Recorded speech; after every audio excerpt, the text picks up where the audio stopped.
ito ay rated SPG. Striktong patnubay at gabay ng magulang ang kailangan. Maaaring may masiselang tema, lengguwahe, karahasan, sexual, horror o droga na hindi angkop sa mga... Nabalitaan na nga ni Thea na maganda na nga ang buhay ni Marge at ikakasal na nga siya kay Paulo Terrecampo. Samantalang siya ay palubog na nga ang buhay.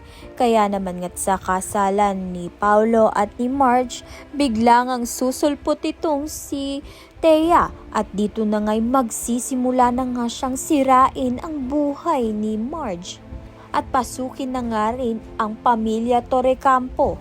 Sa kabilang banda naman nga, kahit nga labag sa kalooban ni Paulo na pakasalan nga itong si Marge, ay napilitan nga siya dahil pinipressure na nga siya ng kanyang ama na si Greg. Ayaw naman nga ni Paulo na ma-disappoint nga itong si Greg.